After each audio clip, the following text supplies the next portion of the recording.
Friends, welcome to back my YouTube channel दोस्त। तो आज मैं आप सभी को बताने वाला हूँ टेंस दोस्तों। कुछ लोग दोस्तों कमेंट करते हैं कि मुझे इंग्लिश पढ़ना नहीं आता दोस्तों। तो दोस्तों इंग्लिश पढ़ने के लिए सबसे बड़ा रामबाण दोस्तों वो है क्या? तो वो है दोस्तों टेंस। अगर दोस्तों आप टेंस सीख गए तो आपको 90% इंग्लिश आना बहुत आसान हो जाएगा दोस्तों, बहुत ही आसान हो जाएगा। चलिए हम टेंस के बारे में आपको सिखाते हैं, बताते हैं दोस्तों। टेंस जो होते हैं वो हालांकि 3 प्रकार के होते हैं। टेंस दोस्तों 3 प्रकार के होते हैं। पहला दोस्तों क्या होता है, वो पास्ट होता है, ठीक दोस्तों, पास्ट होता है। दूसरा को क्या होता है दोस्तों, वो होता है दोस्तों प्रेजेंट होता है। तीसरा दोस्तों होता है फ्यूचर, तीसरा फ्यूचर हो दोस्तों। इन तीनों दोस्तों पार्ट के दोस्तों 4-4 भाग होते हैं, या तो 4-4 चरण आप कह सकते हैं दोस्तों, ठीक। इसका दोस्तों 4-4 चरणों में होता है, ठीक दोस्तों। वो भी मैं आपको आगे बताने वाला हूं दोस्तों। पहला जो होता है दोस्तों वो होता है दोस्तों, ठीक दोस्तों, वो होता, हालांकि इसे होना चाहिए पास्ट प्रेजेंट फ्यूचर, लेकिन ये दोस्तों होता है प्रेजेंट पास्ट फ्यूचर, ठीक दोस्तों। तो चलिए हम इससे स्टार्ट करते हैं, बताते हैं दोस्तों। जो दोस्तों प्रेजेंट के होते हैं 4 भाग दोस्तों, होता है प्रेजेंट, प्रेजेंट इंडेफिनिट, शॉर्ट में दोस्तों हम लिखे दे रहे हैं इंडेफिनिट टेंस, ठीक दोस्तों। दूसरा होता है दोस्तों प्रेजेंट कॉन्टिन्यूअस टेंस,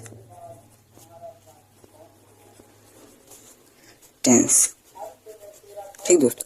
और दोस्तों तीसरा होता है प्रेजेंट परफेक्ट टेंस। दोस्तों अगर आपको सीखना है तो पूरी वीडियो को बिना स्क्रॉल किए हुए देखना पड़ेगा दोस्तों। अगर मैं दोस्तों दावे के साथ कहता हूं, अगर दोस्तों इस वीडियो को बिना स्क्रॉल किए हुए, बिना स्किप किए हुए, बढ़ाए हुए अगर आप देखेंगे तो आपको 100% तो नहीं कह सकता हूं, लेकिन 90% आपको इंग्लिश पढ़ना जरूर आ जाएगा। ये मेरा दावा है दोस्तों, 100% है। तो चैनल को अनसब्सक्राइब कर देना दोस्तों। तो दोस्तों ये हो गए 3 भाग। चौथा भाग दोस्तों होता है प्रेजेंट परफेक्ट, परफेक्ट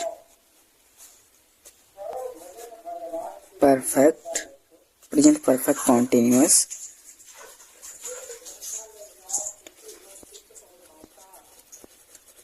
टेंस, ठीक।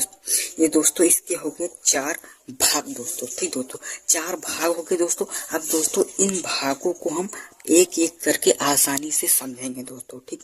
तो एक एक आसानी से समझने के लिए दोस्तों यहाँ पर हम एनसीईआरटी की बुक यहाँ पर हम ले रखे हैं, जो कि न्यू स्टाइल है दोस्तों। तो यहाँ पर आप देख सकते हैं, यहाँ पर लिखा हुआ दोस्तों प्रेजेंट इंडेफिनिट टेंस या सिंपल प्रेजेंट टेंस आप कह सकते हो, ठीक दोस्तों। तो यहाँ पर दोस्तों पहचान क्या है, प्रेजेंट इंडेफिनिट टेंस सामान्य या वर्तमान काल में क्रिया के अंत में ता होता है दोस्तों। ये टेंस दोस्तों जब भी बोला जाता है तो दोस्तों वो वर्तमान में होता है। जैसे दोस्तों आपने किसी से कहा क्या आप खाना खाते हैं, या आप खाना खाते हैं, तो दोस्तों इस समय जो आप कह रहे हैं वो काम होता है दोस्तों, इस समय वो प्रेजेंट में है दोस्तों, तो उसे ही प्रेजेंट इंडेफिनिट टेंस कहते हैं दोस्तों। तो यहाँ पर देखो दोस्तों, सरल शब्दों में यहाँ पर लिखा हुआ है कि जिन वाक्यों के अंत में ता है, ती है, ता हूं, ते हो, ते हैं आदि शब्दों का प्रयोग होता है। इन वाक्यों में है, हो, हूं के लिए इज, आर तथा एम का प्रयोग नहीं होता है दोस्तों। दोस्तों बहुत लोग करते क्या है दोस्तों, इज एम आर का प्रयोग कर देते हैं, जो कि गलत हो जाता है दोस्तों। इज एम आर का आपका प्रयोग यहाँ पर नहीं करना, ठीक दोस्तों। तो यहाँ पर दोस्तों यहाँ पर लिखा हुआ है प्रशंस, एक वचन कर्ता के साथ में आपको क्या लगाना है। तो दोस्तों मैं आपको यहाँ पर समझा देता हूँ। इसमें दोस्तों होता क्या है, एक वचन कर्ता के साथ में दोस्तों एक वचन और बहुवचन, एक वचन कर्ता के साथ में दोस्तों आई, यू आ गया, जैसे दोस्तों दे आ गया, इन सभी के साथ में दोस्तों सब्जेक्ट लगता है और प्लस डू लगता है, सब्जेक्ट प्लस डू, और वर्ब की फर्स्ट फॉर्म का प्रयोग होता है, ठीक दोस्तों। या तो यहाँ पर सब्जेक्ट हो जाता है और प्लस यहाँ पर हो जाता है वर्ब, ठीक दोस्तों। ये इतना हो गया दोस्तों प्रेजेंट इंडेफिनिट का पार्ट। अब जैसे यहाँ पर हम कोई भी सेंटेंस यहाँ पे बनाएंगे, जैसे हम मान लेते हैं दोस्तों यहाँ पर कि वे खेलते हैं, वे खेलते हैं। तो दोस्तों इसका क्या बन जाएगा, जल्दी लिख कमेंट बताइए, मैं भी आपको बताता हूँ। यहाँ इसका हो जाएगा दोस्तों दे प्ले। ठीक दोस्तों, दे प्ले हो जाएगा इसका दोस्तों, दे प्ले हो जाएगा, क्योंकि यहाँ पर यह हो गया सब्जेक्ट और प्लस वर्ब की फर्स्ट फॉर्म। ये आपको यहाँ पर मैंने बता रखा। ठीक दोस्तों, अब एक पार्ट का तो काम खत्म, अब चलते हैं प्रेजेंट कॉन्टिन्यूअस टेंस की ओर। तो यहाँ पे हम लिखेंगे प्रेजेंट कॉन्टिन्यूअस टेंस। इसको दोस्तों कॉन्टिन्यूअस नहीं कहते, कॉन्टिन्यूअस कहते हैं। जो काम दोस्तों कॉन्टिन्यू हो, जारी हो, उसे कॉन्टिन्यू कहते हैं यार। ठीक, तो इसलिए इसका नाम पड़ा है प्रेजेंट कॉन्टिन्यूअस टेंस। ठीक, तो चलिए किताब के माध्यम से थोड़ा समझ लेते हैं।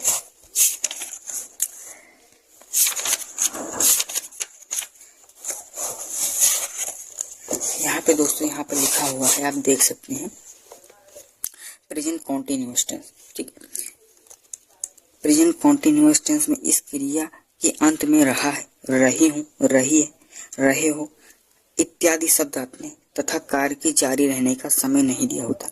दोस्तों इसमें होता क्या है, कार्य तो होता रहता है, लेकिन एक निश्चित समय नहीं ज्ञात होता है कि ये कार्य कब तक चलेगा या कब तक चल रहा रहेगा। ठीक दोस्तों, इसमें निश्चित टाइम नहीं होता कि ये कार्य कब तक चलता रहेगा। ठीक दोस्तों, तो इसके दोस्तों फर्स्ट पर्सन के साथ में एम का प्रयोग होता है, सेकंड पर्सन बहुवचन प्लूरल बहुवचन कर्ता के साथ में आर का प्रयोग होता है। ठीक दोस्तों, और सेकंड पर्सन के साथ में ही सी इट नेम के साथ में गोइंग दे आर का प्रयोग होता है। ठीक, चलिए हम आपको सीधे शब्दों में बता देते हैं ताकि आपको कोई भी झमेला ना हो, आप आसानी से समझ सकें। दोस्तों इसमें होता क्या है, प्रेजेंट कॉन्टिन्यूअस में एक वचन कर्ता के साथ में दोस्तों आई के साथ में हमेशा एम का प्रयोग होता है। किसका प्रयोग होता है दोस्तों, हमेशा एम का प्रयोग होता है आई के साथ। और दोस्तों आई वी यू दे इनके साथ दोस्तों हमेशा आर का प्रयोग होता है। ठीक, आर का प्रयोग होता है, ये आपको ध्यान में रख लेना है या तो रट लेना। ठीक, अब दोस्तों स्ट्रक्चर हम इसका बना देते हैं। स्ट्रक्चर जैसे हम यहाँ पर बनाएंगे subject plus is M are. ठीक, ये हम कर्ता के हिसाब से लगाएंगे इज एम आर, उसके बाद में is M R plus verb की first form plus I N G का प्रयोग हम करेंगे। ठीक दोस्तों, यहाँ पर हम कोई भी टेंस यहाँ पर आपको देकर दिखाते हैं। यहाँ पे जैसे मैंने मान लिया मैं खाना खा रहा हूँ। ठीक, मैं खाना खा रहा हूँ। दोस्तों आप अगर इस वीडियो को पूरी देखेंगे तो मैं 100% नहीं लेकिन 90% का दावा देता हूँ आप इंग्लिश सीख कर ही जाएंगे, क्योंकि दोस्तों 90% इंग्लिश सीखने का जादू सिर्फ टेंस में ही होता है। ठीक, तो यहाँ पर दोस्तों यहाँ पे फर्स्ट करता है दोस्तों, तो इसके लिए आई का प्रयोग होता है और फर्स्ट कर्ता के साथ में दोस्तों आई के साथ में एम का प्रयोग होता है। तो आई एम दोस्तों खाना क्या होता है, यहाँ पे वर्ब है, वर्ब की आई एन फॉर्म, खाना दोस्तों होता है ईट और आई एन जी लगा देंगे ईटिंग। ठीक दोस्तों, और आई एन जी होगा ठीक प्लस ऑब्जेक्ट। ठीक दोस्तों, यहाँ पर प्लस ऑब्जेक्ट भी रहेगा।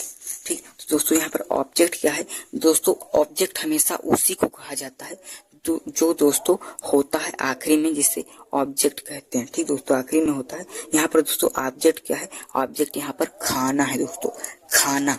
ठीक, तो हमेशा दोस्तों वाक्य में ऑब्जेक्ट को आखिरी में अंत में ही लिखा जाता है, ये आपको याद रहना चाहिए। ठीक दोस्तों, तो आई एम ईटिंग अधिकतर वाक्यों में ऑब्जेक्ट हमेशा आखिरी में होता है। तो आई एम ईटिंग फूड। ठीक दोस्तों, इसमें क्या दिक्कत है, कोई भी दिक्कत नहीं है, ये दोस्तों आसानी से बन गया। फर्स्ट आई के साथ में फर्स्ट वचन कर्ता के साथ में आई का प्रयोग आई हो गया और एम का प्रयोग हो गया, क्योंकि दोस्तों एक वचन कर्ता के साथ में एम का प्रयोग होता है और ईट मीन्स खाना होता है, I N G form eating हो गया और ऑब्जेक्ट फूड हो गया जो कि खाना था। ये आपने समझ लिया। अब चलते हैं प्रेजेंट परफेक्ट टेंस।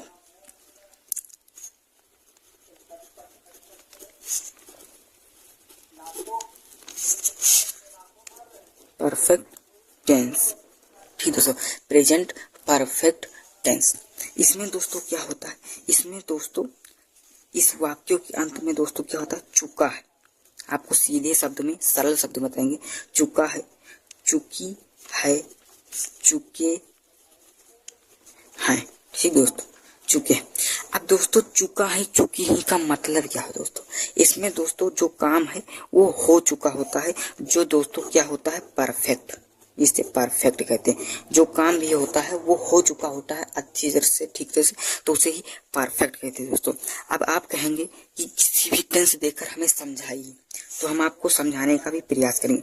जैसे दोस्तों मैंने यहाँ पे कहा, मैंने खाना खा लिया, मैंने खाना खा लिया, ठीक, खा लिया है। तो आप कहेंगे कि इसमें चुके हैं बताया है, तो यहाँ पे लिया है कहाँ से आ गया, तो इसमें लिया भी तो होता है, क्योंकि दोस्तों जो भी कार्य होता है वो परफेक्ट हो चुका होता है। तो यहाँ पर खाना खा लिया, खाना जो है खा चुके हैं, अब ये काम हो चुका। ठीक दोस्तों, तो इसके साथ में होता क्या है, इसका स्ट्रक्चर होता है दोस्तों, सब्जेक्ट प्लस एक वचनकर्ता के साथ में हैज का प्रयोग, और बहुवचनकर्ता के साथ में हैव का प्रयोग, और प्लस वर्ब की थर्ड फॉर्म, और प्लस ऑब्जेक्ट, ठीक, ऑब्जेक्ट प्लस ऑब्जेक्ट। अब यहाँ पर हम लिखेंगे मैंने, ये सब्जेक्ट है, इसे हम लिखेंगे आई, और ये दोस्तों बहुवचन है तो इसे यहाँ पे लिखेंगे हैव, आई हैव। अब दोस्तों वर्ब की थर्ड फॉर्म, खाना होता है दोस्तों ईट, और वर्ब की थर्ड फॉर्म तो ईट एट ईटन, ठीक, ईट एट ईटन हो गया, ठीक, और प्लस ऑब्जेक्ट, तो दोस्तों क्या ऑब्जेक्ट यहाँ पर है, फूड, ठीक। तो फाइनली हमारा बन चुका। कितनी आसानी से बनता है, अगर आप पूरी क्लास देखेंगे, ये पूरी वीडियो देखेंगे, तो मैं 100% कहता हूँ आपको सिखा के मैं जाऊंगा, ठीक।